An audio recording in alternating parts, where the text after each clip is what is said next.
We are back, bashing the brain on a special birthday edition. Happy birthday, Willie Smalls. Do you want to mention your age, or do we? I'm 40. What is 1978? What's that mean? I think Facebook said 46. I Does that think I'm sound right? 47. I think 47. It might be 46. Facebook says Whatever 78 is. 46. 78. We're in an even number. We're in 2004. 24, so it's All right, so 46. 46. 46. Do you feel 46? No, I feel like I'm freaking 12. Well, like I'm 12. And that's because if you want to be like Willie, you got to download the Attack app. ATAC Attack, video game stats meets real life training. Figure out your attack rating, strength, endurance, mentality, agility. And this way, as you age, when you're 46, you're going to feel like a 12-year-old again. So download the Attack app. It's like having a personal trainer in your wallet. Willie, we got a special show in store today. I tell you what, I mean, I don't know. I feel like alive today. Like this week, this era. I think part of the wrestling season. I mean, don't get me wrong. I love when the season starts and it's November and there's everything going on, but it gets exhausting between. I mean, there was a couple weeks ago. I was like not even up to date on. Like I didn't get to watch some of the NCAA matches that I wanted to watch because I'm doing seeds for Super 32, previews for Ironman, Tulsa National seeds, right? I'm doing Crystal Ball. I'm doing all these things. And like now, like the last 2 weeks, high school gets really slowed down because there's no national stuff. They're doing these little conference tournaments, which don't matter nationally really because the winners kick the losers' butts, right? Yeah. There is no junior high stuff. International is pretty much non-existent right now, other than news and notes and tidbits. So, like, I feel like I can enjoy it now. I can really dig in on NCAAs, which just so happens to be like crunch time. So I feel like relieved and reinvigorated. I'm ready to go. Well, one of my favorite things about when you start enjoying this side of the sport is the amount of content you put out. Because this week you've been working on crystal ball updates, transfer portal possibilities, some previews. Yeah. So, and we're going to kind of run through it all. I don't know how in depth we'll get on each thing, but like we're just talking crystal ball. We can kind of run through it real quick and just talk about the changes because there's not. That's another thing too, is like when I get this respite from the nuts and bolts, like you got to update the rankings. You got to do certain things. You got to follow certain tournaments. When I get a break to be creative, that's when I get fun, right? And so this portal thing was a lot of work, but it's something nobody else does, and it's a different fresh kind of look. And when I can get creative, that's probably why I'm all jazzed up. Is another reason why I'm all jazzed up is because when I get to do some creative stuff instead of the nuts and bolts, that's where my passion comes out again. Yeah. Did you know today's also our guy Carter Strachey's birthday? Is it? Yep. You know what? I think I knew that previously, but forgot about it. And guess who else's birthday it is? Carter, James Dean. What? Who? The Burroughs clan just had baby number 5 today. Did they? You know what? A lot of people did not know that Lauren was pregnant this time. I know. Yeah, they kept it secret. When they were over my house in the fall, Jordan and I were upstairs on my deck, and Lauren and my wife were talking down by the pool. The kids were all swimming, and Becca looked over and goes, "Did you know she was pregnant again?" I go, "Nope." But yeah, they kept this one quiet. It was funny because I was recently around somebody and they said, "Look at this picture," and I said, "Well, what?" And they said, "What do you notice about it?" And I said, "Well, Lauren's like kind of hiding behind Jordan." Oh, the New Year's Eve ones? And they were like, "Yeah, you know why?" And I'm like, "No, she's pregnant and they want to keep it a secret." Okay. I told her the New Year's Eve photo was a little obvious because she hid her whole body behind Jordan. Yeah. And had her head on his shoulders. Cute photo, but I'm like, I don't know if it's as obvious as it is to me because we know. Well, congratulations, Jordan and Lauren. Do we know what's the name? Badge, Badge. A So boy? yep, boy. So Beacon, Badge, Aura. Who am I Banner, missing? Banner. Yeah. Rise.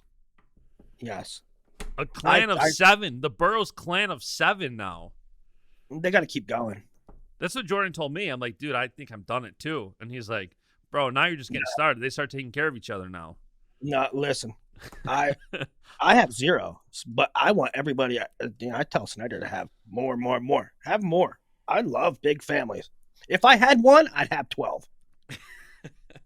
Well, it's not too early. You said you're feeling like 12, so you're about to start hitting your glory years. That's right. That's right. All right, let's talk crystal ball real quick. I just want to kind Yeah. of run through the changes with you. People who have Mhm. been listening to this show know how fun I think crystal ball is, and we've done it in depth before. Now we're just going to run through the changes real quick. And Yeah.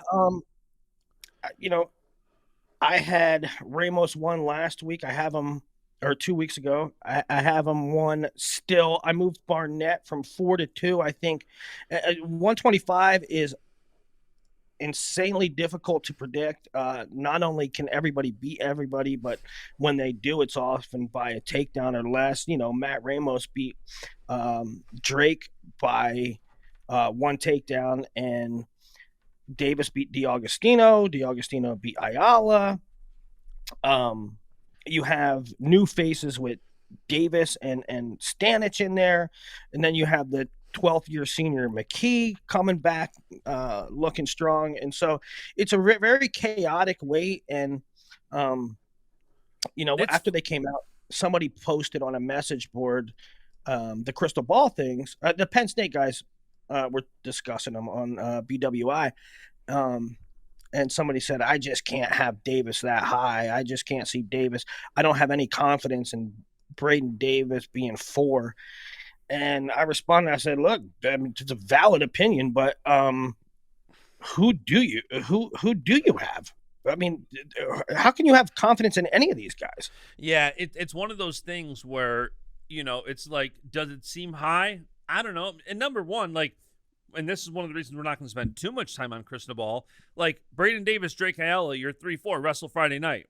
We're Right. going to get answers, and it's Right. like, it's 125 to me is, I think, we were talking about it before we started recording. Like, 125 is a weight where if you truly want to crystal ball something, this kind of shows how much you can, or where your level's at based on how they finish, given that a lot of weights, it's pretty, you can move guys a little bit, but the pecking order is pretty clear. This is just everybody beats everybody. Who do you think is going to wind up on top? So this weight's fun to look at because of that. It's crazy, and I'm excited about I'm excited about 125. I'm excited about 157, but they're also probably the two that are toughest to nail down. And I hope by the end of the year, before NCAAs, I can get them close to right. But the margins are so small. I mean, Caleb Smith has lost a bunch of times, including to Patrick McKee. But he's also beaten the guy I have number 5, and so it's also a guy like Richie Figs could go on a run in NCAAs and wouldn't surprise anybody. Well, exactly. And I have Richie Figs out now. I kind of regret taking him out, but you lose to Spratley and you lose to a backup Maximo Renteria at Oregon State, and it's tough to keep in. I should have kept him in. And I talked to somebody at Arizona State yesterday. I said, "What's up with Figs? Is he checked out? Is he not good anymore? Is he just off on his training cycle? Is he just not clicking?" And they was like, "Richie's gonna be fine. Richie's gonna be good. The kid's too good. He's just having a rough patch right now. He's gonna be fine. We're really excited about him." And that was my inclination too, but I just couldn't ignore that Maximo result. And so I wish I would have kept him in. But yeah, 25 is wild. 33, Ragusan, you continue to rise him up a little bit into fourth now. You got Nagao in fifth. But most things in this weight pretty straightforward. Well, so Ragusin at 4 means that I'm a believer. Yeah. He's proved it I'm not lately. He's looked great. I'm not entirely sold that he's 4, but I am sold that he's a podium guy. I give Sam Latona a lot of wiggle room because he's been way off. He's all the way down at number 13 in Intermat, 18 in WrestleStat. But I just feel like he's a veteran and he'll figure it out. He always does. So I got him still on the podium despite being ranked 13th. And I have Nasir Bailey in there. And again, there's some pieces here that are kind of wonky, like Buzakis can beat about anybody, but I know. he beats Nagel, loses to Shawver on the same weekend. So that's one name that keeps getting brought up in phone calls is, man, look at how good Buzakis looked. Man, I can't believe how bad Buzakis looked. I'm like, there's a lot of inconsistency with him. I mean, Ragusin took it to him. He absolutely took it to him. Majored him 15-6. Mm-hmm. And that's part of why I like Ragusin so high. Yeah. 41, not too many changes here. Bo's obviously one right now in Reel 2. We're getting that. We're going to talk Penn State, Iowa in a little bit, but I don't feel good about that at all. I considered 3 guys for the top spot. It's Bartlett, Woods, and Mendez. Yep. And part of me wants to make Woods hold serve, and just say, hey, listen, it's a mulligan for his loss to Sergio Lemley. It's the one blemish in an otherwise impeccable last 2 years. There's certainly no harm in losing to Andrew Lira in the NCAA finals. And I kind of wanted to keep him there, but I don't. Here's the thing: Penn State guys end up figuring it out. They end up figuring it out, and Bo. It's almost like Bo could lose to anybody at any time because he wrestles so many close matches. But when you win all those close matches all the time, he can also beat anybody at any time. You give him the benefit of the doubt, like, well, he's going to lose. He just won 4-1. He just won 4-1. He just won 4-1 in overtime. He just won 4-3. Yeah, at some point, guys, he's going to win 4-3, right? And by the way, even like I know there was a little bit of controversy at the end of Mendez Bartlett, but still, the fact that Bo slowed down Jesse's pace, which is kind of what we talked about, where if Bo's going to win, he's got to slow Jesse's pace down and keep it a low-scoring match, and he did.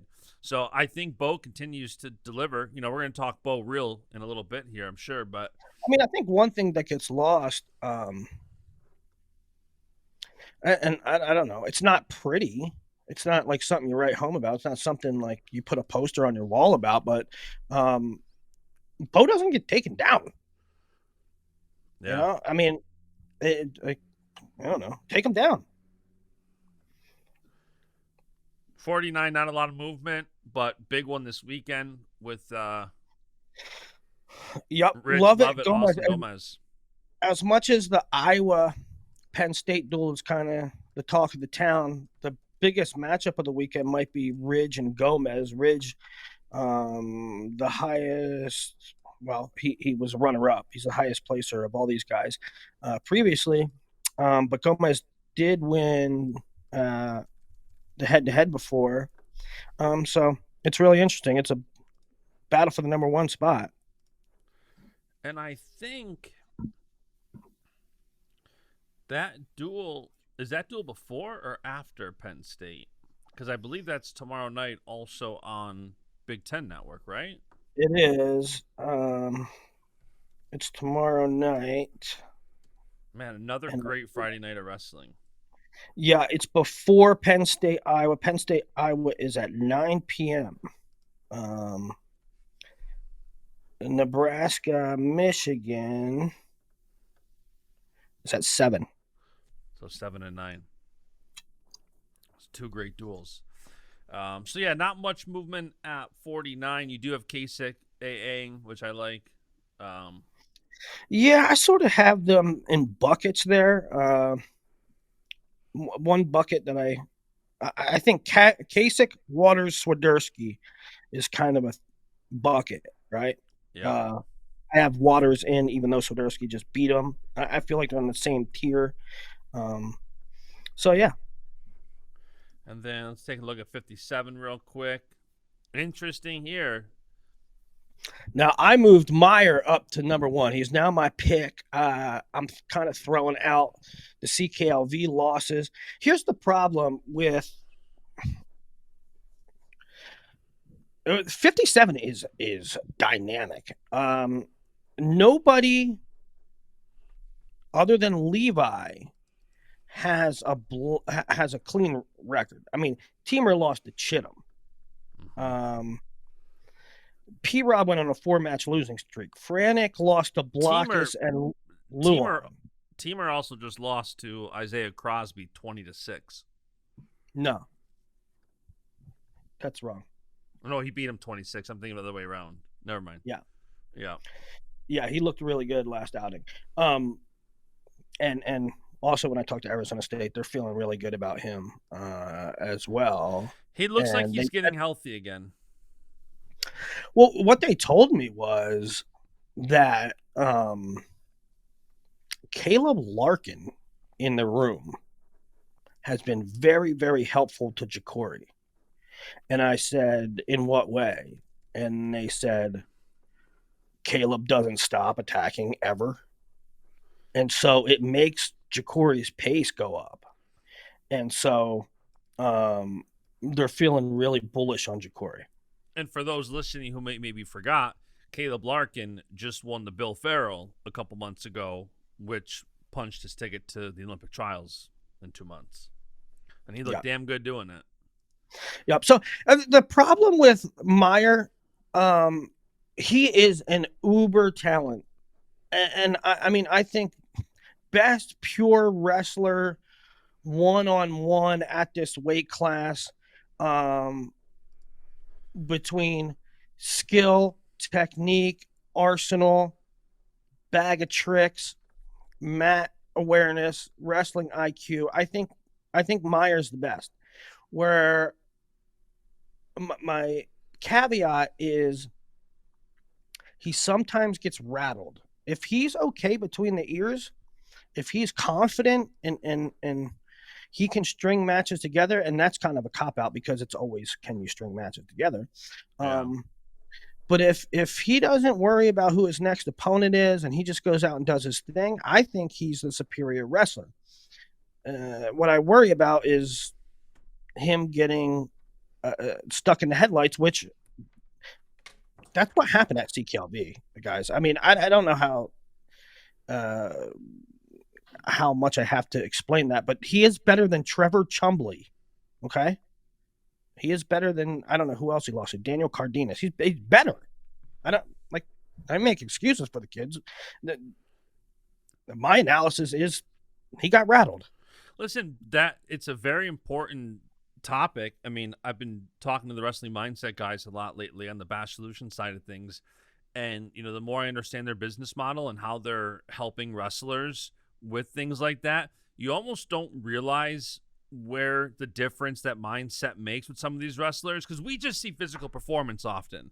We don't see before the match, after the match, in the room, what they say. There's so much more off the mat that goes into these matches. So, I think you're spot on. I think that could definitely be confidence and being in the right mindset and not having self-doubt and being resilient mentally is a huge thing. I remember and wrestlers are more often than not a very confident bunch. So maybe we don't think of it often, but there are a number of kids that go through they need to be picked up and have confidence. I remember when Mason Beckman was ranked I had him very high coming out. He won Ironman like 2 times. He won state title 2 or 3 times, and I mean, he was one of the best. He was one of the best coming out, and I was pretty close with him. And his freshman year, when he was going to get the start, I was like DMing with him or texting with him, and I'm like, "Are you starting? Are you, what? And he's like, "Yeah, I'm going to start." And I'm like, "Bro, you're going to kick ass. You're going to be great, buddy. I'm excited for you." And he was like, "You think so? Really? Really? I mean, do you think I can go with these guys?" I'm like, "Mason, what are you?" But the jump from, I mean, I think he watched college wrestling so much that he was like, "I don't know if I'm ready for this," And I talked to the staff at the time, and they're like, "Yeah, he's self-conscious. He doesn't know, right? He's not totally conscious." But then they got him with a sports psychologist, and he was like really good. He was multiple-time All-American. And if you look, okay, Penn State has a psychologist kind of person on the bench at all times, right? And even their kids before, like Wrestling Mindset worked with Shane Van Ness, Zach Ryder. Like these kids, it's a lot easier to show when you're, in the room or in the weight room on Instagram. When you're with a sports psychologist or you're with Wrestling Mindset and you're doing mindset training, you don't show it as often. It's not an easy thing to show. So it's not as common to see. But more and more top-level wrestlers are relying on mindset training. Chenzo just texted me, "I need a weekend preview show from JB and Willie." I'm going to send him a screenshot recording. But yeah, it's going to be interesting. I think, like 157 at CKLV was so interesting. And now it's funny how it's like that is so early in the season, all things considered. Yeah, it was his first go.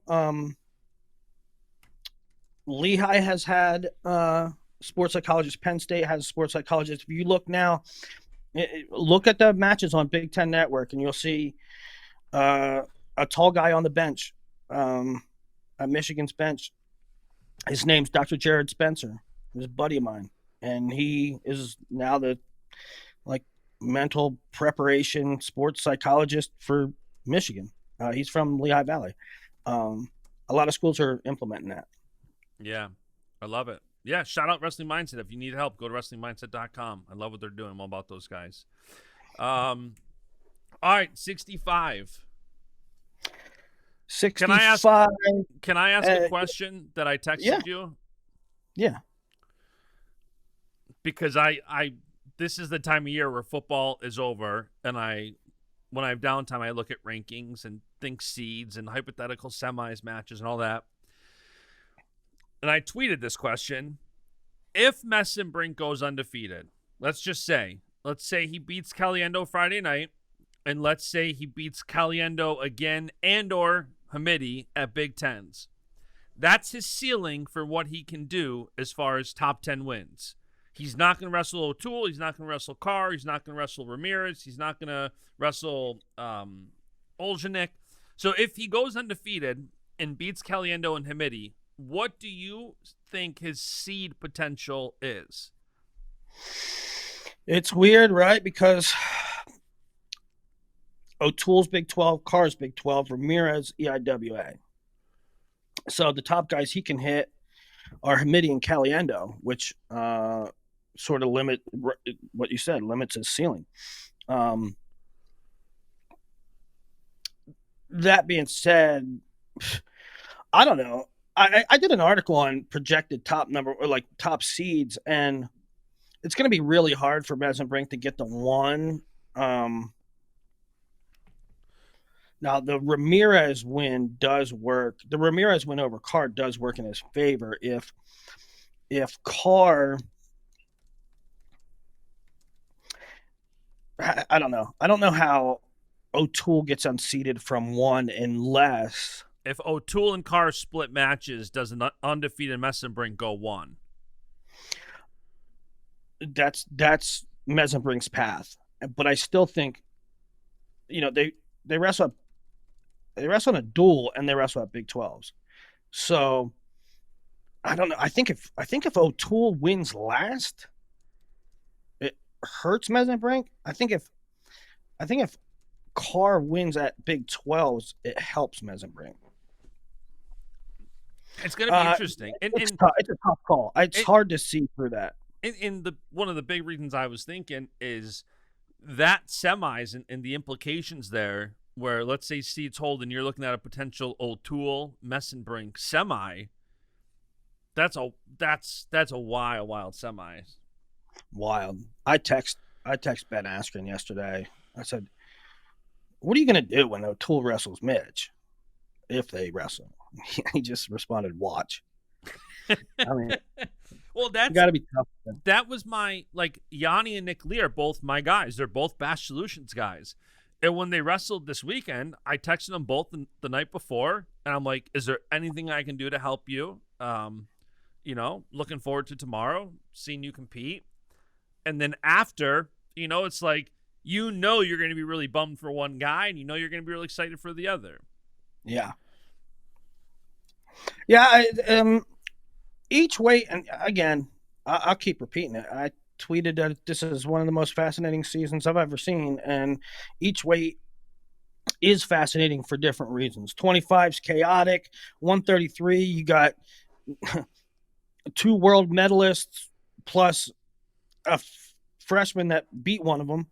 41's really deep and consistent, really. I mean, just because Real lost, it's not even a big deal. 41's really good. 49's good. 57 is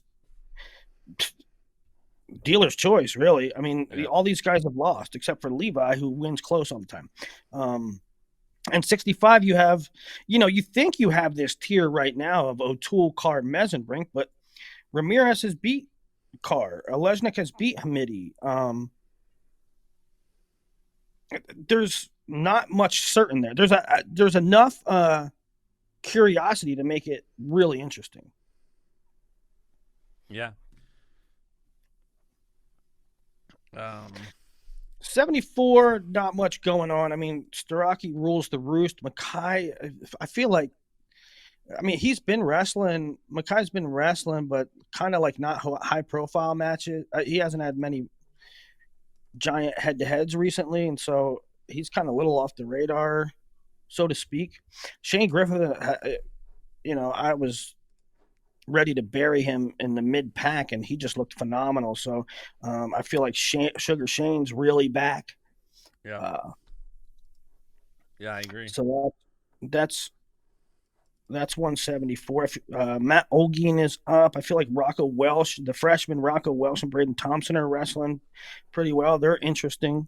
But 74, not a really, really deep weight. 84, at this point, Kekai is the next topic, right? Yeah, he looks so good. Yeah, 97's really super deep.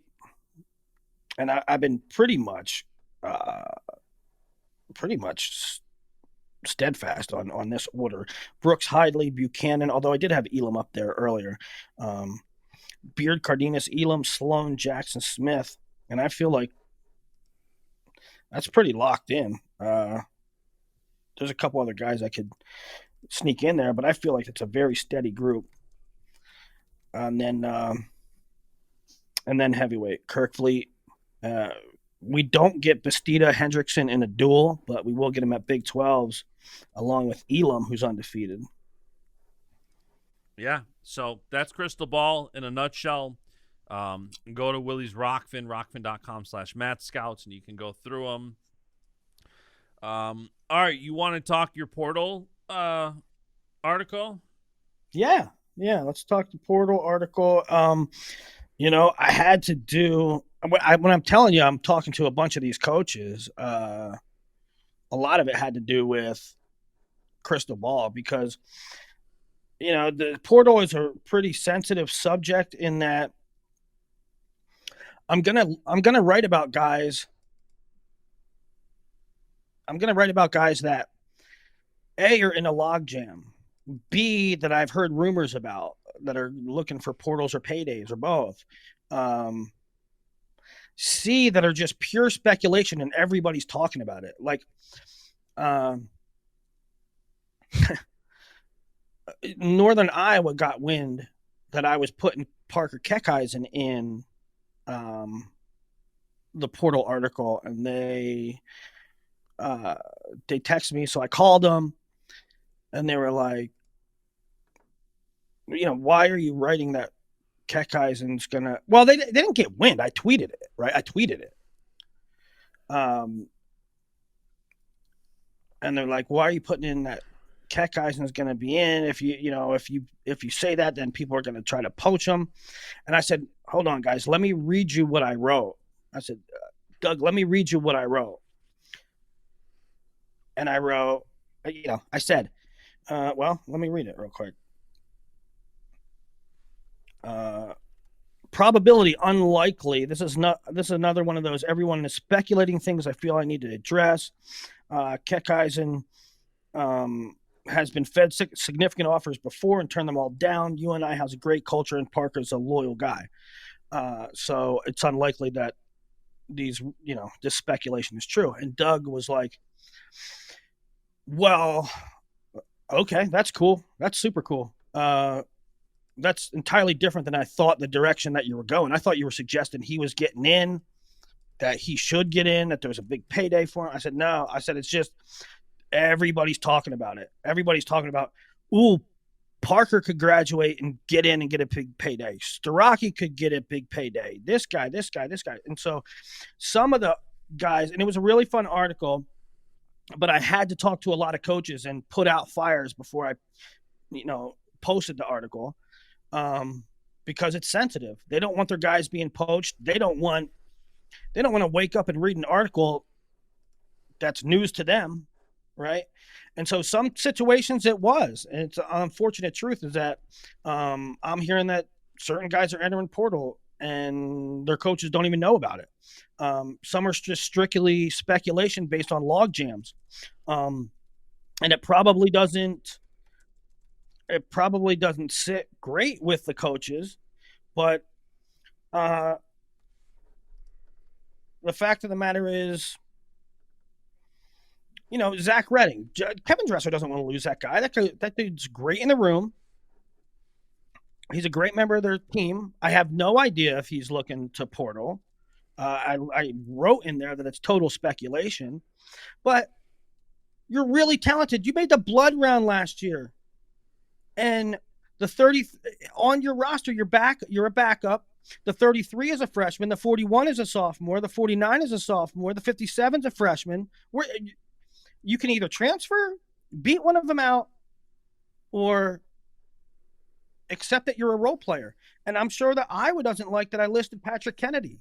And I listed him as unlikely because I think Kennedy's ingrained there. But if you could beat out Caliendo, you'd be doing so now. So the options are you beat out Gabe Arnold next year, or for the next week, you're content with being a backup. And maybe that's the case, and that's fine.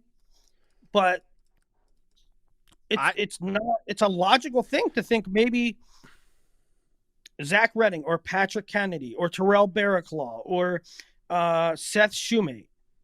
Well, I'll tell you what. Looks around. There's a lot of talent there. People want to cry about the transfer portal, and I understand the negative aspects of it, no doubt. But I will say I do appreciate the transfer portal if there is a lot of depth in a room and a guy is not going to make the lineup. I do appreciate that he can transfer to another school and go make the lineup. I do like that for these kids who otherwise, you have Terrell Bearclaw in this article. And it's like there's as Penn Terrell Bearclaw's in a situation where he's damn good. He just held Shane Griffith to a scoreless match despite weighing in 7 pounds underweight. He's probably a 65, maybe even a 57. And he has Levi Mesenbrink, Facundo, Zach Ryder, Joe Seeley, Will Henkel. Well, not Will Henkel yet, but he got all these guys to try to navigate. Carter Starocki. The odds are he is not getting in the starting gig, and maybe he's loved his time at Penn State so much, and he loves the culture there, and he loves it so much that he stays, right? Like a Patrick Kennedy. but he needs to be mentioned. He I needs to be mentioned. I do think there's a level of attachment that some of these kids, like Greg Diakom Hollis, you have in the article. I told you offline, you got a better shot of him wanting to chop his own leg off than leaving Ithaca. And I understand why you put him in, like your reasoning with the lineup, but it is like the outside factors. And the same thing with Penn State. If you have one of David Taylor's M2 kids go to Penn State and they're a backup, I don't think they're going to transfer out and go away from State College, if nothing else, because of their relationship to M2. I mean, kids, I respect any decision. I don't like when kids leave. The worst part of the portal is a mid-major program losing a guy to a fat stack of money from a blue blood program that has a hole to fill. That is the portal in its most ugly. Okay. But, and I made it abundantly clear, I put like quasi disclaimers in there that I'm not encouraging kids. The job of this article, the objective of the article is not to encourage kids to leave. The objective of the article is to inform the public about what might come and who would be good pickups. And I don't think for a second that Greg Diakom Hollis leaves Cornell. I mean, that's culture. That's family up there, right? Maybe the same thing for Patrick Kennedy. Maybe the same thing for Terrell Barraclaw. Maybe the same thing for Andy Smith at Virginia Tech, who's been a solid top 20-ish type of guy, but who has Sonny Sasso coming in and who has a young TJ Stewart there. My point is, in other words, here are really good guys, really talented guys, guys that could be impactful for other programs that are going to be sitting on the bench.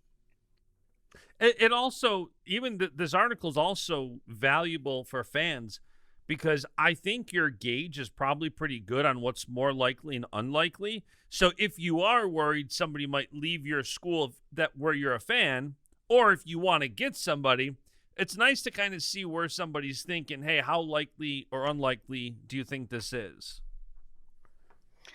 Yeah. It's meant to be informative. It's not meant to be misleading. I'm tried to make it very clear in there that, okay, these ones are happening. These ones are likely to happen. These ones are unlikely to happen. This one is just me speculating, right? Like Seth Shoemate from Ohio State. I have heard nothing that he's unhappy or looking to leave, but he's a very high quality kid that's stuck behind 2-3 freshmen, right? So the possibilities there, and I make that clear. Yeah. Are there any you want to talk about in specific?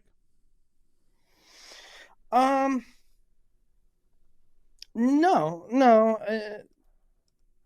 not specifically. I mean, on one hand, Columbia is getting gutted, but on the other hand, and this is a team that beat UNI this year, but on the other hand, those are the Ivy League rules. Those guys are graduating, and because of COVID, they have an extra year of eligibility. So, per Ivy League rules, they can't wrestle as a grad student at that institution. So, there's a bunch from Columbia that are, like, I think, really valuable and will provide great value for the teams they go to. Cardenas is pretty much a foregone conclusion. I mean, Cardenas is definitely in. Ventresca is like 90% going to happen. McGonigal's like 90% going to happen. So you got 2 All-Americans in Cardenas and Ventresca, and you got Connor McGonigal, who is ranked top 2 to start the year. And those 3 are all very, very, very likely to enter the portal. So that's giant news, right? And so this had to be written, despite the fear of the coaches and people blaming me. I had one guy say, "You're what's wrong with college sports." Yeah, I ruined college athletics. Put the pipe down. No, but there's a lot of good. I will say this too.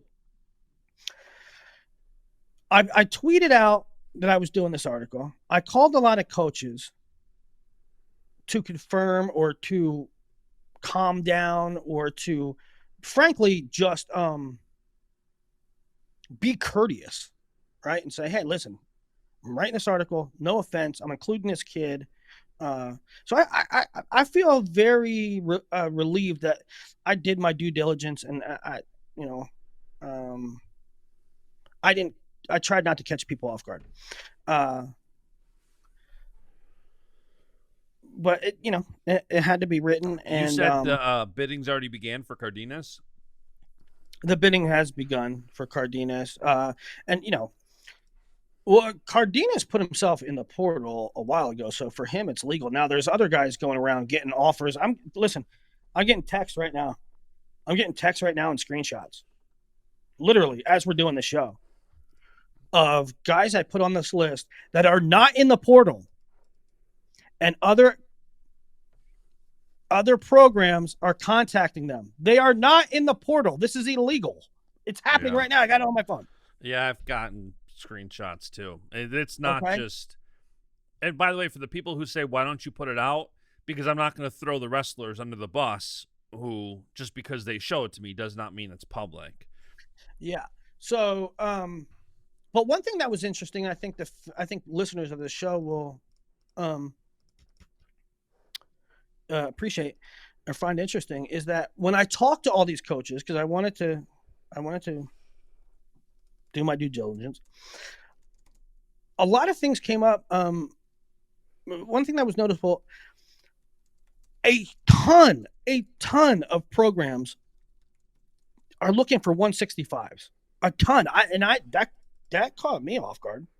They're looking for 65s, heavyweights, and to a lesser extent 25s. Now, I knew heavyweights. You ask any college coach, it's tough to find a quality heavyweight. It's tough to find a 25 pounder, but 65 caught me off guard. A lot of programs are looking for 65, so they're really interesting. Yeah. Well, yeah, go check that out. It's on the Matt Scouts Rokfin channel. We've both tweeted it out too. 2024 portal possibilities. That's a fun one, and I'm sure Willie's going to continue to update that as he gets more inside scoops. Willie, the reason most people are tuning into this is because I think they want to hear some weekend previews. If you really dig down deep,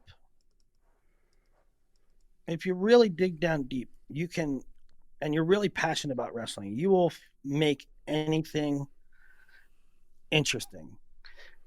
And I say that because the result of the Penn State Iowa duel is not in question. Penn State's winning this dual meet. But the programs are both so historic and good and interesting that despite the end result being not in question, it is still fascinating to prognosticate and talk about. If Penn State's name was Oklahoma State and if Penn State's name was Missouri and Iowa's name was NC State, and this particular year NC State looked like they were going to murder Missouri, we might not spend that much time on it. But because they're Penn State and because they're Iowa, even though Penn State is for sure going to win this duel, everybody wants to know individual picks. And I will say, too, after we do Penn State, Iowa, we'll do Nebraska, Michigan. WrestleStat, which I love referring to because it's all a model. They've built a nice computer model that gives you non-biased opinions. They actually have Michigan and Nebraska tied 16-16. Yeah. Which is interesting. I'm probably going to take Michigan, but I don't know. I didn't even go through it yet. We'll see. All right, let's do Penn State, Iowa. Okay. We'll timestamp it. This is what a lot of people want to hear. They want to hear Penn State Willie and Penn State Homer Bash, talk Penn State Iowa, and then complain if we make too many Penn State picks. One of the fascinating parts about this is, to me, the juxtaposition of lightweights, heavyweights. And to me, nothing in the first 6 weights would be surprising. Not one thing. Not one thing. Maybe Shriver over Nagao. That might be surprising. But that wouldn't blow my mind. No, because Buzakis, I feel like that final match, or the final score for Buzakis Nagao wasn't very indicating of how much Buzakis took it to Nagao to start the match. And Buzakis faded late, and Nagao started turning it on and tried to, rally late and come back, and he couldn't get it done. But Buzakis really dominated that match. So I still would not be surprised if Nagao dropped one to Shriver against Iowa. Right. So let's break it down like rather mathematically first, and really rudimentarily and in mass, in bulk. Take the first 6 weights. I will be surprised at nothing. Take the last 4 weights. I would be surprised at any deviation from my picks. Right? The first 6 weights, 0 surprise if any of my picks go wrong. Last 4 weights, total shock and awe if any of those picks go wrong. So if you say, and I think you should, anybody that says, like, Starocki is winning, Truex is winning, I don't care. Like, I am the world's biggest Gabe Arnold fan, but if you pick Gabe Arnold to beat Truex, you are high as a kite. That you or were born in a Hawkeye blanket. One of the two. Starocki's winning. Truex is winning. Brooks is winning. Kirkfleet's winning. You start down 4-0. That's happening. That's happening. Unless our heads fall off, right? So what it then makes it is Iowa basically has to win that first 6 because those guys are bonusing. But let's say they don't. Iowa needs to win 5 of 6. Iowa needs to win 5 of the first 6. And that is why I'm saying this duel is not in question. Well, let's go through and make our official picks each way. We'll talk about it for a minute. You got Braden Davis and Drake Ayala, which I'm going Braden. I think you kind of have to, but I'm not surprised if Drake, who's looks great this year, gets the W. To me, and if you've listened to any time that I've ever picked a Hawkeye duel, which is often, I often say Iowa has an it factor. Iowa finds a way to get it done, to win matches that are toss-ups, particularly at home. I think this is a true toss-up. I'm going to take Drake with not a lot of confidence, because I think it's a true coin flip match. And Drake is at home, and I really can't imagine Drake. I mean, I think it's close. I can't imagine Drake going 2 matches without a takedown, and he didn't get one against D'Agostino. I'm going to go Drake, but I think he needs more leg attacks. Let me rephrase that. He has leg attacks. I think he needs to pull the trigger more, and give himself some more opportunities. So I'm going to take Drake. And should Drake win, then we have a true, another wrinkle where anything can go. If Davis wins, then we're looking at, okay, Davis has really solidified his position as top 3 guy. Yeah. No, it's interesting because, I know I said last week that a couple toss-ups I was leaning Penn State because it was at Penn State. And again, either guy here wins, and I'm not the least bit surprised. Watching that Iowa duel, it is very hard to be confident in Iowa picks after that performance. There were some of those matches where I'm like, is this happening? And Well, I don't know. I've been contrarian to the overwhelming narrative, including Iowa fans, but everybody said after the Michigan duel, watching the Michigan duel, Iowa looks terrible. And I thought they did. I know your rebuttal. My rebuttal is, who looked bad? Who was, other than Real Woods, who didn't wrestle the way they should? Name one guy. Well, can you name one guy? For one thing, I don't think that you can't really say other than Real. Real's their only guy who's projected or favored to finish top 3 at NCAAs. Okay. So that's a big one. When Franek. Yeah, Franek. At the time, Franek. So that's the only one that is okay. So one guy looked off. Hold on, I gotta pull up the results. Hold on. One guy looked off, and the narrative was, "Wow, Iowa looked really bad." No, they didn't look really bad. That's who they are. Let me pull up the results. Hang on. I'm not the brain. I need to pull things up.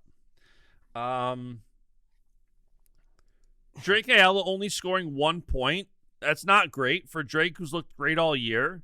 I know he wrestled a 27-year-old, but still, that to not have an offense in a match like that to get the duel started, I didn't think, if I'm an Iowa fan, I understand why you're upset. Well, he didn't get a takedown against Ramos either. I'm not saying he looked great there either. I'm just saying, if you're looking at Michigan, Iowa, and you're saying, I don't think anybody looked bad, Drake being held to 1 point over, 8 minutes, 9 minutes of wrestling? That's not ideal. He was held to 1 point against Ramos in 7 minutes of wrestling. Iowa, at large, did not score much in that duel. If you look at the first match, I know, but look at the matchups. Where were they supposed to score? I'm just saying. Look at Drake scored 1 point. Shriver scored 2 points. Real Wood scored 2 points. Did anybody expect Shriver to score on Ragusin? So are you just saying that the bar for Iowa right now is that low? That I'm saying the matchups against Michigan make it not surprising. If you're telling me, if you text me and said Drake did not score a takedown against DiAugustino, I say, so what? I mean, why are you telling me this? This is not a surprise. If you say Cullen Shriver did not score a takedown on Ragusin, I say, no shit. Did you expect him to? Now take out Real, because that was just insane. If you're telling me Victor Voinovich did not score a takedown on Austin Gomez, I go, Victor Voinovich mostly does not score takedowns. If you tell me Franek did not score a takedown on Will Luan, I say, I said before the match, wake me up in overtime rideouts. And that's precisely what happened. I'm saying the script, other than Real, the script played itself to a very reasonable manifestation. That's fair. All right, so back to the duel at hand. Right. We are talking because I know you already talked about that. I didn't want to get into it too much, but but people need to wake up, because I don't know if they. I would look bad. What did you thought they were going to have some offensive explosion against a lineup full of All-Americans? No, that's fair. All right, 33. Nagao Shriver. I think Nagao bounces back, looks good. What do you think? I think the pick is clearly Nagao. I think he's been a little up and down. I think he's been just a hair off on some positions that he should win or could win.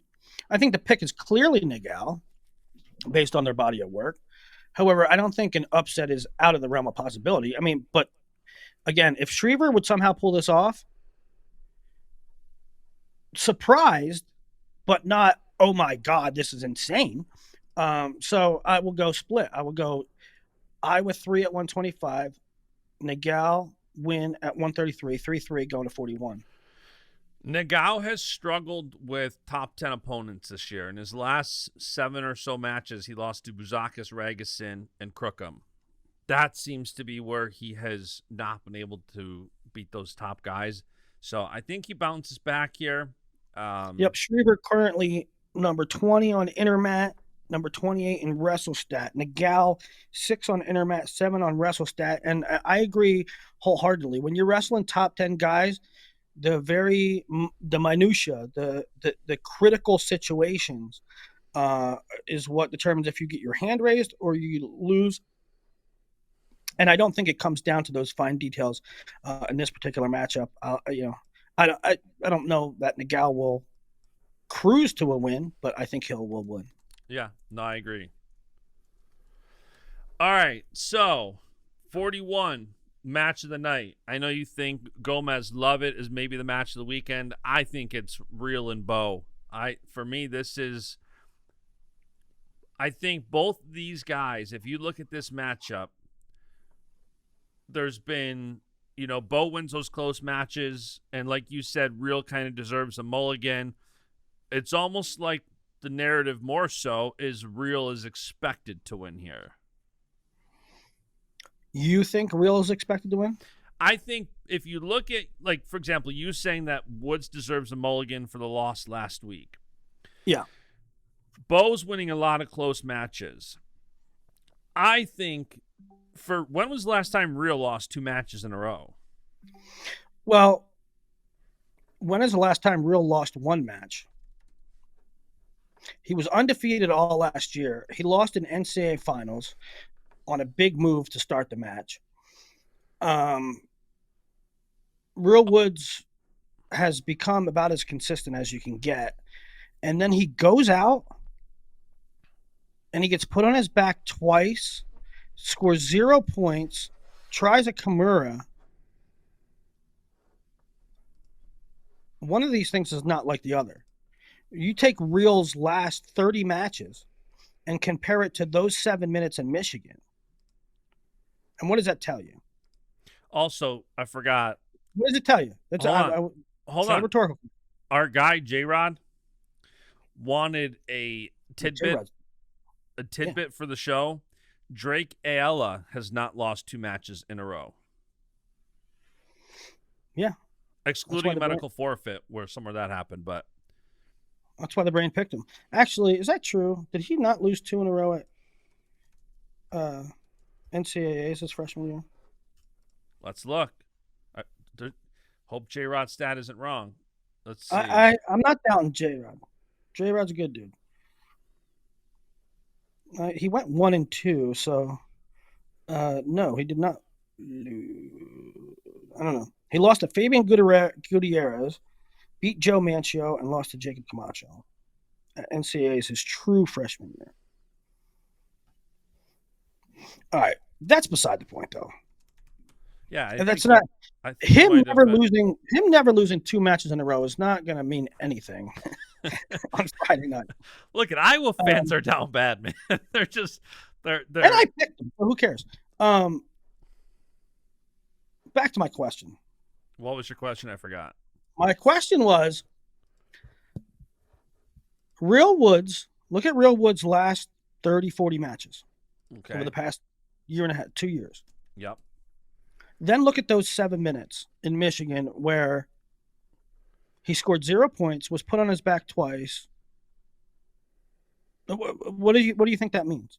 What do you think it means that he's been uber totally consistent, never freaking loses?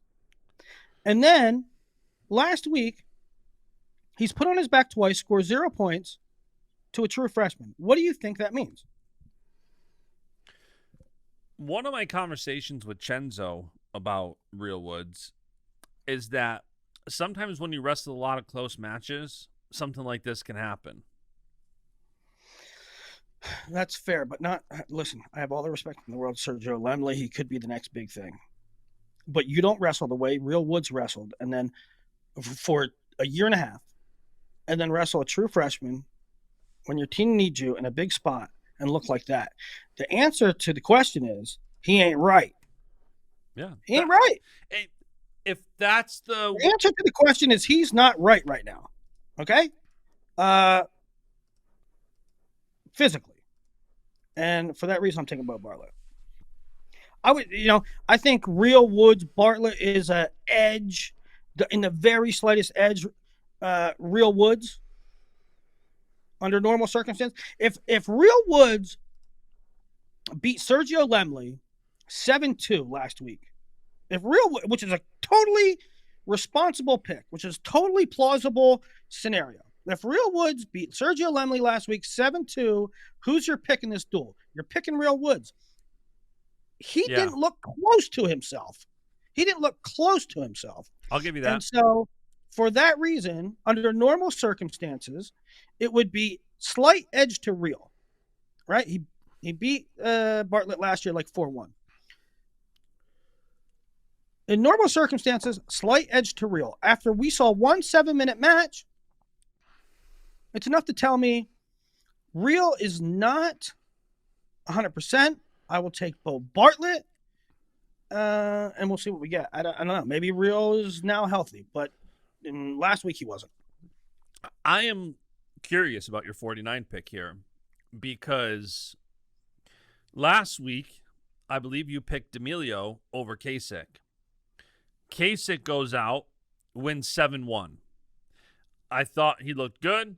I thought that was his best win of the season. How does that position you for his matchup this weekend? Are you getting NIL screenshots? I'm getting NIL screenshots. That's bad radio. That's bad on me. That's all right. That's what happens. This is the real world. So, what was the question? Kasich, you picked D'Amelio last week, and then Kasich went out and beat him 7-1 pretty soundly. Looked great. I couldn't have been. He went for the major at the end. Part of it is that I think so highly of D'Amelio, and another part of it is the differential. I mean, Kasich looked in control the entire time. It wasn't the outcome was never in doubt. He was in full control of the number 12 ranked guy in the country and an All-American last year.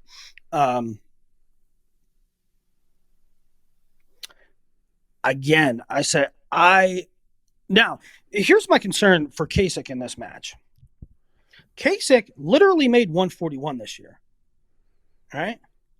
Rachi's big, long. I mean, I think Tyler is probably the I love Rachi. I love that dude. So I don't want to say I think Kasich's probably a little bit more sophisticated compared to what Rachi does. But Rachi's going to be really big, and I can see Rachi winning. I'm taking Kasich because I can't unsee what I saw against D'Amelio. I'm taking Kasich, but I think this is an interesting thing. Yeah. It'll be a good match. All right. Levi Haynes, Jared Franek. I'm taking Haynes. I was a little bit more excited for this match before we had to sit through last week's matchup. I can't. Did you see the double that Franek hit against P-Rob when he was down in the third period? A couple weeks ago. Vaguely. I don't remember it too well. It's like it might have been a month ago, 3 weeks ago. P-Rob has a lead, 40 seconds-ish left. And it wasn't great defense by P-Rob. I actually thought, like, come on, Peyton, like, that's just bad. Like, I don't think P-Rob, he didn't defend it at all. He didn't defend it. Like, Franek took a nice double, but there was no down block, anything. It's like, and it wasn't like P-Rob got caught flat-footed. It's just, but the point is that Franek took risk. Franek took risk. And I love seeing that. That's how you win. And he won the match over a highly ranked, highly regarded opponent.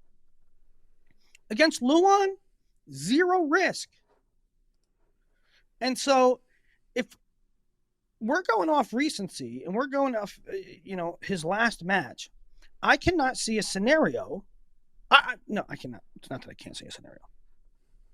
If Franek's going to wrestle like that, like he wrestled against Luan, he's not beating Levi, because Levi will at least take enough risk to provide himself an opportunity to win the match. Franek against Luan didn't even give himself a chance. He didn't pull the trigger once. My only concern with Levi is it looks like he's cutting a lot of weight. His face is very sucked out. He absolutely is cutting a lot of weight, but listen, it's relative. I'm picking Levi.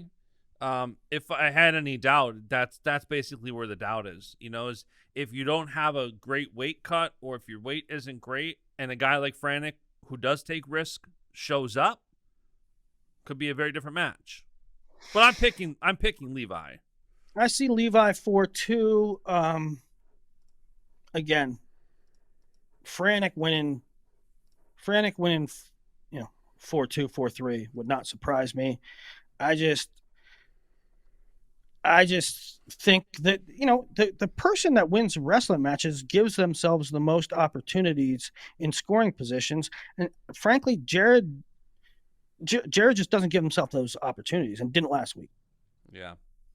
All right. Next up is WrestleStats lone prediction for Iowa getting a W.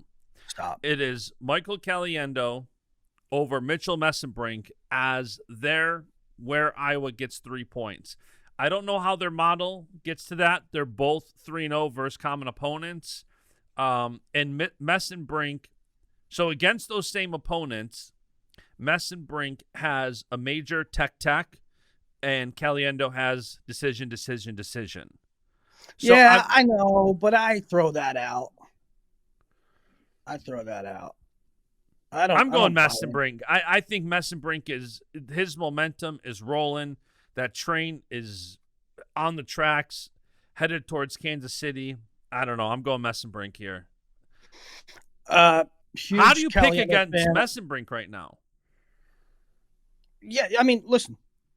If Caliendo wins, am I surprised? Not really. I mean, I'm not shocked. But the pick is Messenbrink. The pick's Messenbrink. Yeah.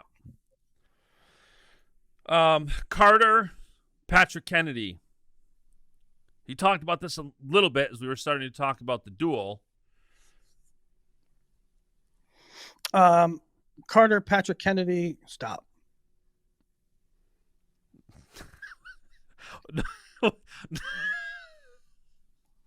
Stop what? What am I? Let's the 3-time defending champ. I'm taking Carter Strachey. I think most people are. And then you got Bernie Truax, Aiden Riggins, or do we see Gabe Arnold? And if we see Gabe Arnold, do we see Carter bump up to wrestle him? No. Let Carter wrestle. Well, don't forget, Carter told me when he came on this podcast, so I know I can say this one. Carter wanted to bump up to take on Donnell Washington. I know. Listen, if you come talking for Carter, Donnell Carter wants a piece of you. Listen, Donnell Washington, hold on, watch this. Donnell Washington lost last week to DJ Shannon of Michigan State, who is 8-13. No, I know. I'm just saying Carter's desire to go wrestle someone there's any kind of history with is all I'm talking about. I'm not talking about anything else. Listen, Tom Brands, do not put Gabe Arnold out there against Carter Strachey. Don't do it. Or you said Bernie Truax. Don't do that either. Well, I'd be okay with him I'd be okay with Gabe wrestling Truex. I think he can wrestle with him. But you don't think it's going to change the duel at all? I don't know why anybody would pick Gabe. So it's realistically a Truex beat, decision, whether you think it's because Riggins or Gabe. Because he beat Will Feldkamp, we're supposed to believe that Gabe's going to beat Truex. I think he also tweeted you saying, I'm a 74 guy and I'm not going up again. Earlier in the season when you said they should put him in at 84. I said that he would be I said wrestle Gabe at 84. Yeah. And I think he'd be fine. I think he's all-American caliber. But I also pick Bernie. I think that Gabe Arnold can AA at 84 this year. But what if Gabe Arnold starts sequencing? If Gabe Arnold starts sequencing, dude, all bets are off. All bets are off, buddy. That video, we didn't really talk about it. Cal's dry humor is so great. His ability to just answer any question before him and just maintain a straight face and come up with like a dry humor response, like, well, that'd be great, wouldn't it? Like, yeah, guy's we'd underrated. Like to do that. Well, we'd like to do that. That'd be great. If you missed it, some rookie reporter asked Cal, "Do you think? Have you considered attacking more sequences and like hand fighting and fakes and shots?" The reporter asked that. The reporter asked the coach of the highest scoring wrestling offense in history if they thought about scoring more. I was going to text him and ask him, like, who was that reporter? Like, is it somebody new? Is it somebody who's filling in for someone? But the reaction online is like, I'm making fun of it. People made fun of it, right? People made fun of the question. Well, they're losers sitting in their mom's basement saying, I would have asked this, I would do this. So I made fun of it too, and I think it's a silly question. But there's people going, "Oh, Willie, what do you want to gatekeep? You want to. This is why nobody follows wrestling, because we make fun of them." No, I'm not saying the guy should be fired. I'm not saying the guy should be kicked out of wrestling. I'm not saying the guy has no future in journalism. I'm saying it was a dumb question. And guess what? It was a dumb question. I think it was a funny question. No, it was a dumb question. I'm curious. Hey, have you considered scoring? Oh yeah, pretty much everyone on our team is a Hodge contender. Yeah, we've considered scoring, bud. I hope that guy's in NCAA. I hope he puts you in your place and says, "Shut up, Willie. You come ask Cal the questions." Yeah, he tries to put me in his place. I'm going to sequence all over his ass.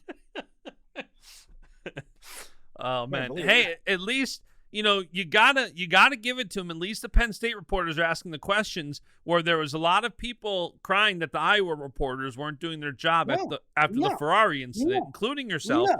At least we're asking the tough questions, Willie. No. All right, so you're picking Bernie over Gabe. There's no credit to be given there. So you're picking Bernie over Riggins or Gabe Arnold, the decision either way. Yes. Aaron Brooks over Zach Glazier, next topic. Stop. Yeah. And then Greg Kirkfleet over Bradley Hill, next topic. Next topic. And did you ever see the movie Pineapple Express? I don't think so. Is that a Jonah Hill one? Who's in that? Close. It's that fuzzy-haired guy. Seth Rogen. Yeah. Seth Rogen and Jamie Franco. Yeah. And the guy from Eastbound and Down. And no, I did not see it. And they're preparing for like a gunfight, but they're all dorks and they don't know how to they've never had a gun before, right? And they're like, how do we do it? And the guy from Eastbound and Down has a gun and he goes like this. He goes, you look at him and you go like this, don't. And they're like trying to figure it out. And they're like this, don't, right? Don't. And the guy from Eastbound and Down's like, stop, right? And this is what I have to say to Tom Brand. Can you do that? Hey, can you do a little higher so I can screenshot it for the thumbnail? Don't. If he's thinking about wrestling Ben Keeter, I go like this to Tom Brand. Don't. Stop. Stop. Stop. Because there is 0 point to it. I know what they're thinking. I mean, I don't even know what they're thinking. I just like people are saying. I shouldn't even put this on the coaching staff because they didn't say it. People are speculating that Tom might use Keeter instead of Hill because the win percentage threshold to get a pre-allocation is 70%. And Bradley Hill's winning percentage is 73. So if he goes out and invariably loses to Kirkfleet, his win percentage would come down and thus put him at risk of not getting an allocation. However, that is not reasonable justification for putting your prize prospect that's only been wrestling for a month, that's 30 pounds underweight, against the number one absolute monster, 270 pounds, wrestle in all positions, supremely offensive Greg Kirkfleet, who very well could be our Olympic rep. You do not put Ben Keeter in position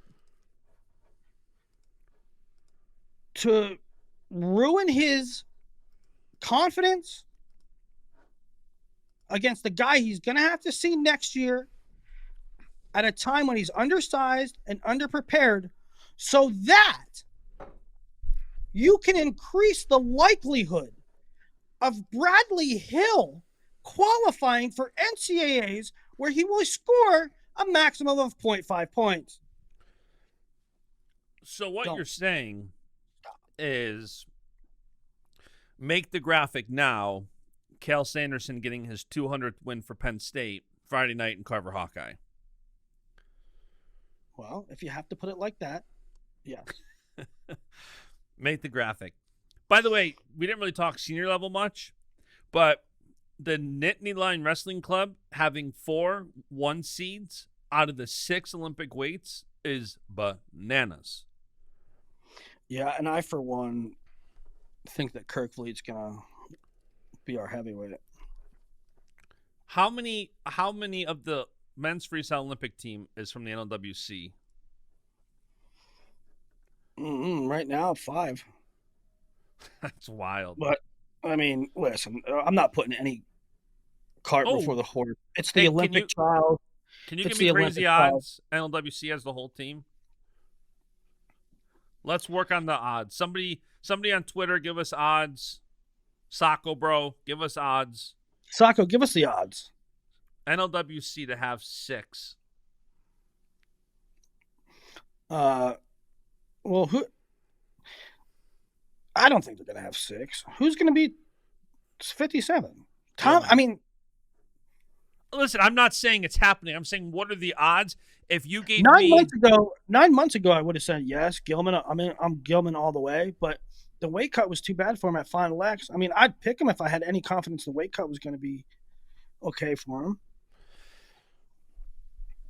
And they have so much. I mean, the depth they have even on the senior level at each weight is crazy. You got Nick Lee, Bo Bartlett, both at 65.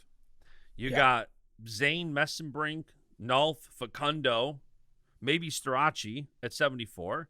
You got Brooks and Taylor, and Dake at 74. You got Brooks and Taylor at 86, and Max Dean. You got Snyder at 97. You got Kirk at heavyweight. It's crazy. Obviously, again, it's just like the Penn State thing. How many finals will they have? The likelihood of it all happening is obviously, Sacco, give us the line so we can have the Bank of Willie take the bet. I will take the bet. They're not going to have all 6. But the fact that we're discussing is pretty impressive. All right, that's Penn State, Iowa. I picked 1 win for Iowa. Yeah, I didn't. I'm sure people are going to be surprised by that. You took 10? Thinking back, yeah. But again, there's weights that I can see going either way. I think Ayala Davis is a toss-up. I think it's going to be 8-2, 7-3. I picked 9-1. I don't think it'll be 9-1. I think it'll be more like 8-2. I will. There's too many. There's too many coin flips. Like I Yeah. said, 125 through 165. To me, anything could happen. There's clear pre-match picks, but if everything 100%. went to script, we wouldn't watch wrestling. And so Look at I the think Penn I State would get Ohio one or State two or three. duel. I don't think many people had Truex getting pinned. You know what I mean? Doesn't mean Truex isn't the right Yeah, pick. that was fluky though. So, But all right, yeah, let's run through Nebraska, Michigan. This is okay. a fun duel. Michigan goes and upsets Iowa, and now they have Nebraska. WrestleStat has Michigan 5, Nebraska 10. What does Intermat have them? Intermat team or duel or tournament? I don't Duel. like our dual rankings, to be honest with you. And that's not to say that, dude, I think Earl's the best ranker. I think Earl does the best job. But just like high school, dual rankings are tricky as hell. Because like right now, in the dual rankings, I saw this yesterday, and I was like, I don't like this. Iowa 3, Michigan 9. Now, Michigan did lose 3 duels, but they beat Iowa, who is number 3. I just think a duel's a tricky thing. You can't, especially in college, where, yeah, you're putting everybody in one bucket when that same team had 7 different lineups when they wrestled, right? It's like you count. Do you rank them on optimum lineup or do you rank them on the results? And it doesn't matter. People are going to cry either way. If you rank them and say, well, they lost to, I don't know, Illinois, and which they didn't, but I'm just using an example. They lost to this team. Oh, well, they didn't have Cam Amin, and they didn't have Shane Griffith, and they didn't have Michael DiAgostino. Okay, people will cry and say, but they're really better than that. If you want to do an authentic ranking, a really objective ranking, you put their best team in there. Then you have the other guys that say, result's a result. You should have wrestled your guys, right? So you can't win with them. But right now, Iowa 3, Michigan 9, Nebraska 4. Let's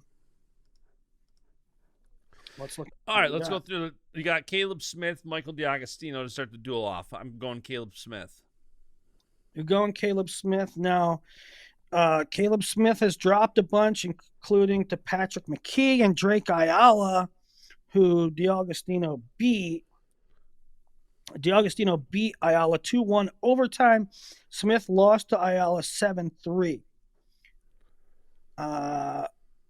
Both guys lost to Patrick McKee. DiAgostino lost 7-2. That match really got away from Smith, who lost, I think, by tech. Yeah, by tech. But that was a weird match because, like, almost every score was off a Smith attack. He just kept countering them.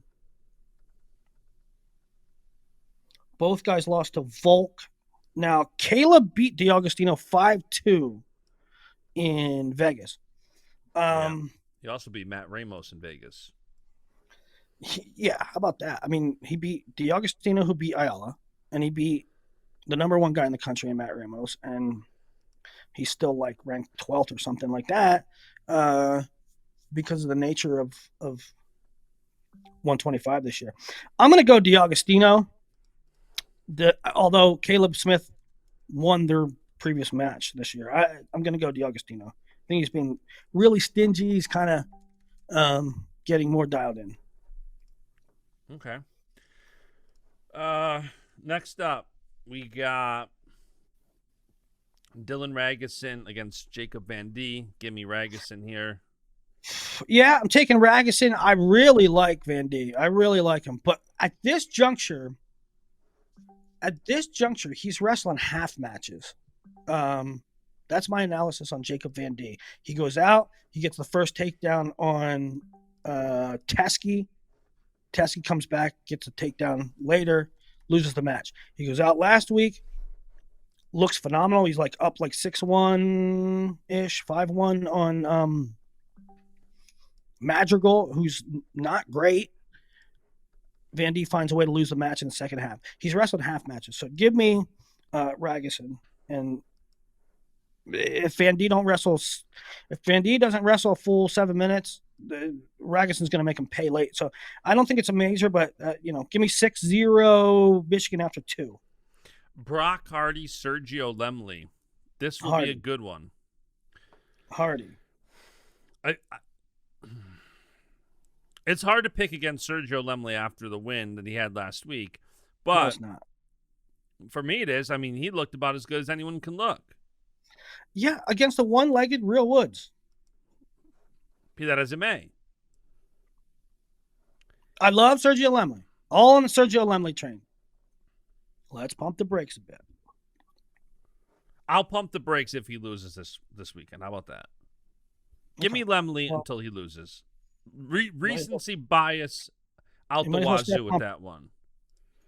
Might as well start pumping. Okay. Here's how Brock Hardy has done against top 10 guys.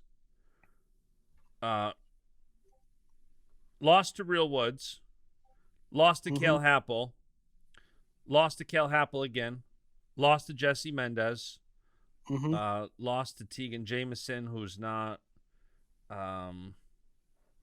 Who also beat Sergio Lemley. They looks like they traded matches. So Brock Hardy, what's his best win of the year?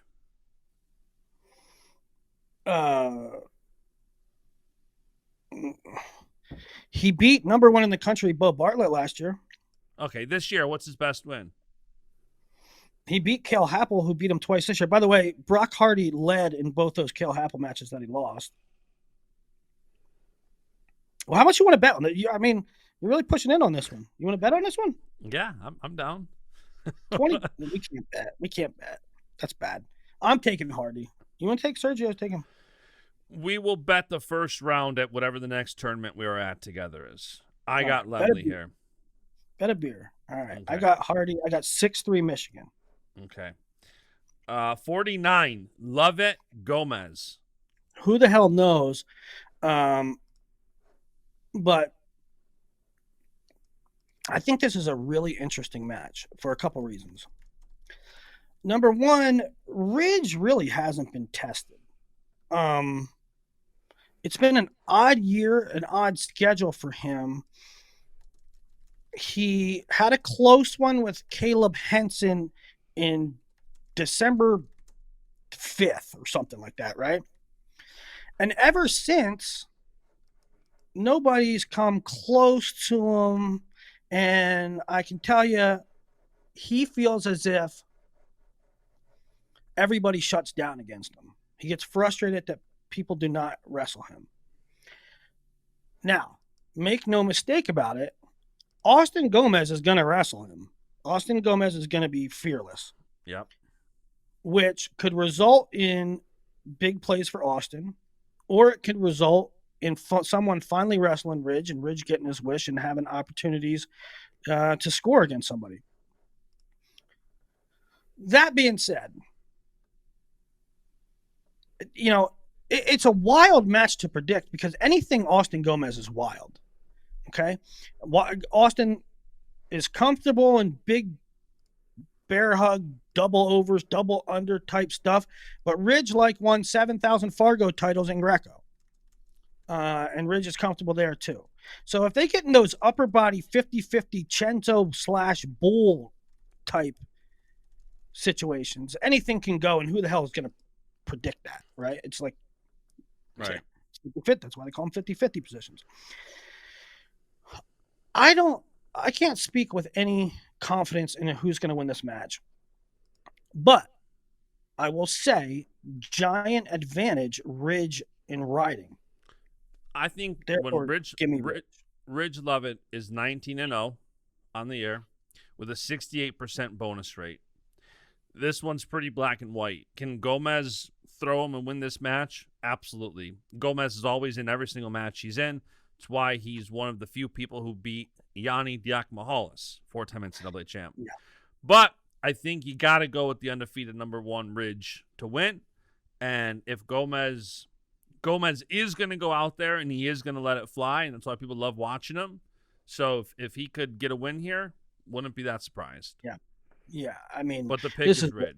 an awesome, fascinating matchup. And I couldn't be more impressed with Austin Gomez this year.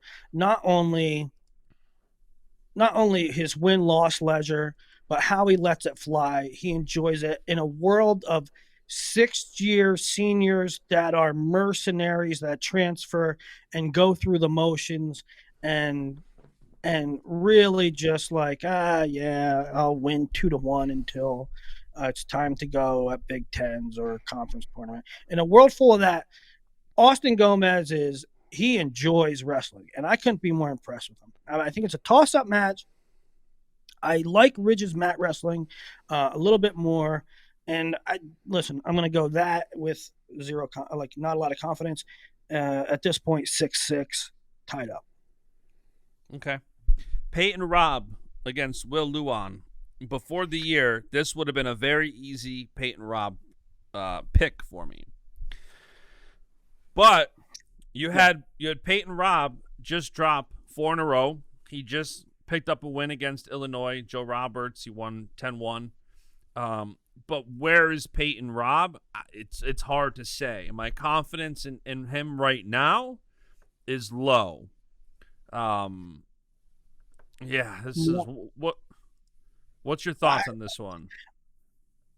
I agree. Peyton has looked completely off. I mean, he started the season looking like a national champ, right? Yep. He started last season looking like a national champ. Rough patch, unprecedented, lost 4 in a row. All respect to Michael Blockus, Ryder Downey, especially. They're just guys that Peyton shouldn't lose to. I thought he blew a match against Frantic, a lead with 40 seconds to go.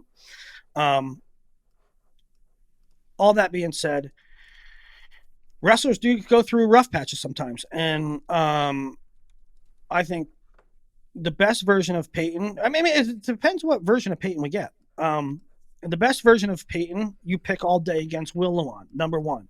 Yep. So that's why I'm picking Peyton Robb.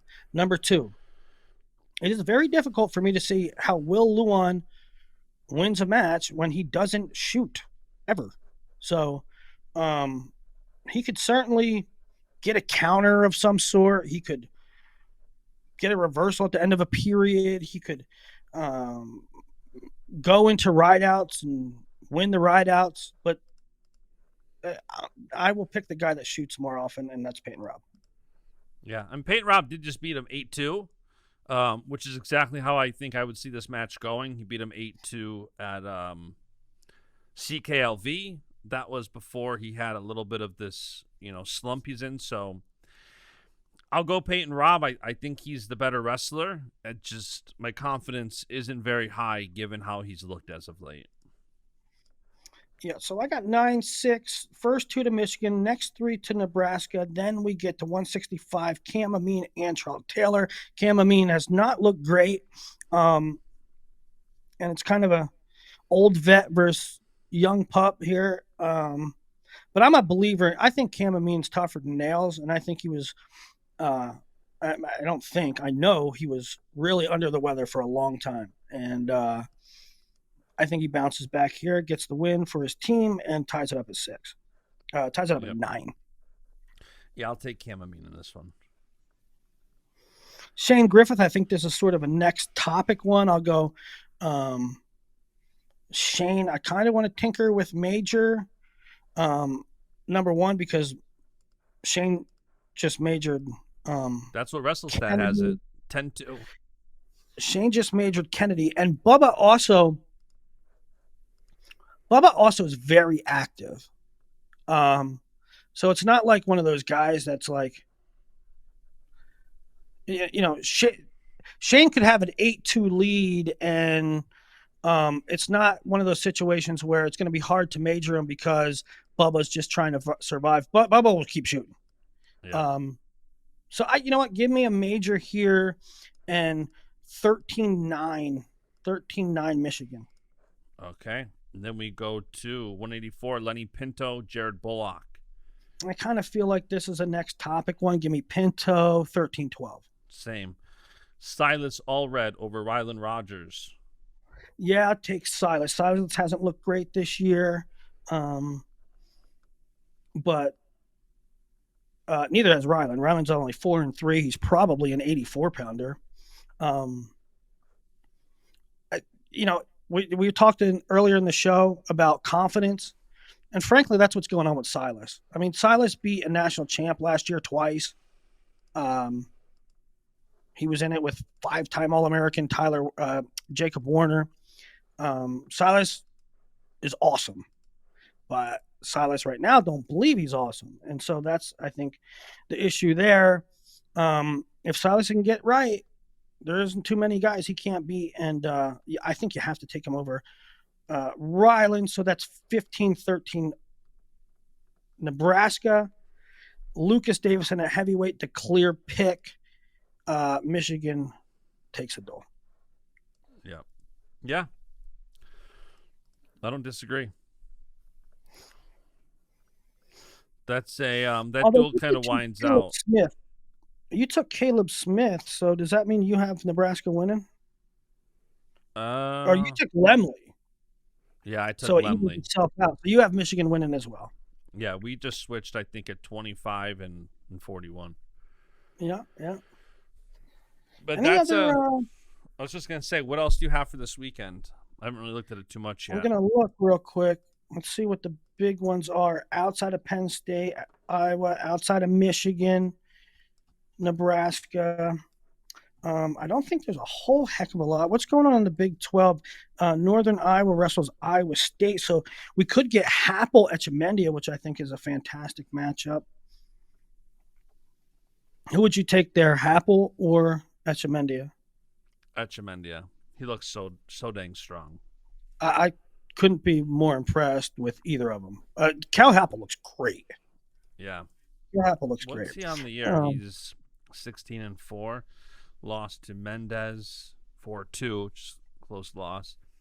Pinned by Kai Owen. Lost to Lachlan McNeil. Yeah, that was just fluky. Yeah, Ryan Jack. He beat Etchemendia 9-3 at the Cliff Keen. He's looked great, man. He's looked great. I mean, Brock Hardy had him dead to rights twice with 30 seconds left, and Kale came back with a vengeance. Illinois, Wisconsin, Northern Iowa, Iowa State. Yeah, that's pretty much it. Those two duels take center stage.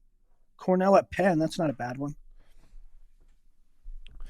Yeah, big weekend of wrestling ahead, and we're only about a month away from conference weekend. We're 4 weeks away from the Pan Am Olympic Games qualifier. We now know it's going to be Zane Richards going in 57, Nick Lee going at 65. 74 through heavyweight, we already have qualified for the Olympics, so we're only sending 2 guys. Or that's in 3 weeks. 3 weeks from now. 2 weeks from now is Pan Am Championships. Hopefully we get the real lineups for that soon. Yeah. So, all right. You got anything else? I got nothing. It's just we'll learn a lot this weekend. It's kind of fitting that it's Super Bowl weekend and the schedule.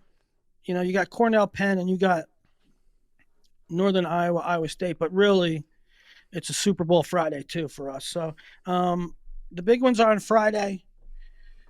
We'll learn a lot. It'll either be Iowa's back or fire Tom Brands. That's those 2 headlines. I know you're not a big Instagram guy, but Nick Suriano has been posting content left and right. Who was once an international man of mystery with silence for years at a time on Instagram. All I want to know is he wrestling at Last Chance? If he goes to the Pan Am Championships and wins, he qualifies for the trials, doesn't have to. What? The Pan Am Championships winner qualifies for the Olympic trials. Why would he go there? he was on the initial roster. Really? So if he goes to Pan Am Championships and wins, he's in for the Olympic trials. I did not think of that angle. Well, number one, I didn't think of that angle. Number two, I didn't think he was selected. Yeah. So the initial lineup that USA Wrestling put out, which we talked about it last week, is definitely subject to change, was Spencer Lee 57, Soriano. Well, that's why I didn't think, that's why I didn't think Soriano was listed. But listen to how genius this is. If Soriano goes at 61, wins 61, and then he can cut and only have to make weight for the trials. Oh, he was listed at 61. Correct. Okay, I knew Spencer was, because that list was all fouled up, right? Yeah, it's Spencer Lee, Nick Soriano, Yanni, Berger, Dake, Facundo, Marsteller, Jackson, Snyder, Paris. Yeah, and like half of those are inaccurate. Yeah. I guess that's why I paid no attention to it. But if Soriano goes at 57 or 61 and wins, he qualifies for the trials. And if he does it at 61, doesn't have to make weight. I mean, Instagram's fine. I'm glad he's posted on social media. I just want to know, is he wrestling at the trials? Is he going to try to wrestle at the trials? Well, one of the things he posted yesterday, which he posted hashtag Handsome Tuesday. So he said, "So you think you'll make the weight?" And then he just takes a bite of cereal or something. I can't figure. You haven't seen this video? Hold on, let me send it to you. Let's get your live reaction on the podcast. All right, I just texted you the link to the Instagram video. Okay. I'm watching. I don't even have Instagram on my phone. It's for the kids. Handsome Tuesday, Lakers hat. It's been going great. Dieting's not easy. So, you think he'll make the weight?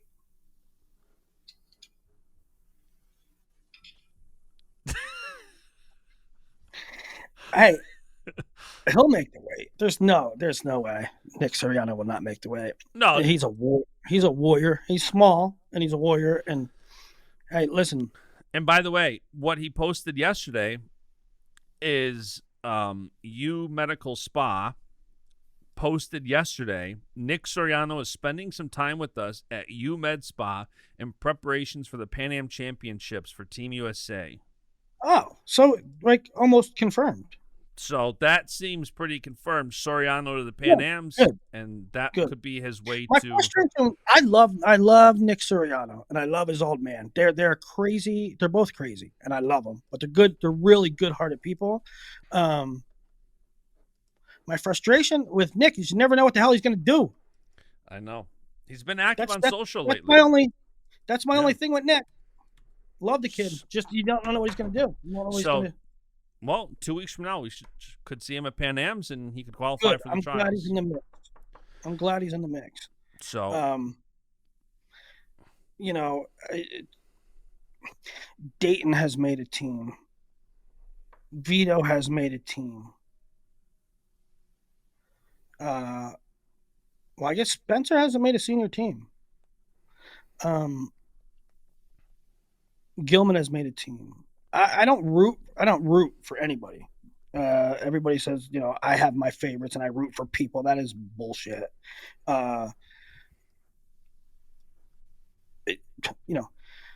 not rooting for anybody, but I would love to see Dayton make a team. I'd love to see Vito make a team. I'd love to see Thomas make a team. But if Spencer or Nick make a team and their first team is the Olympic team, that's pretty special. And I like to see guys have their dreams fulfilled, right? I can't wait till we do an Olympic trials preview show. Thomas made a team and medaled, right? Won a world title. Dayton's medaled. Vito's won a world title. And I don't root for anybody, but I'd like to see other guys have their dreams come true. Yeah. And all right. the good part about it is, knock on wood, is that we get everybody in the pool, right? That those guys are all there. You know, Nick, Spencer's been hurt for a while and missed a bunch of stuff, and now he's finally on track. Nick came down with COVID before the Olympic trials last time. Now, you know, COVID. Don't get me started on COVID. Anyway, let's at least have everybody have an opportunity. You know, I can't wait. Let's do it. Let's do a whole special on just COVID next week. We'll do a weekend recap / COVID recap. I got vaccinated and boosted 32 times. I'm proud to have never gotten vaccinated. I'm very thankful that I never did. Minus 32. I never got vaccinated, and I never will. Yeah. Seems like more people that we're not going into COVID. All right, that's today's show. Like and subscribe, comment, happy birthday, Willie. How many times do you think Machado was boosted? I don't think there's any amount of money to pay him to get the vax either. Hornhide 12. Shout out Fleischer. He's the man. It's my birthday. I'm going to have some Budweisers. All right, everybody comment, subscribe, and wish Willie a happy birthday. Tweet him, comment. That's it. We'll be back. See you guys. And the beat goes on. Bang.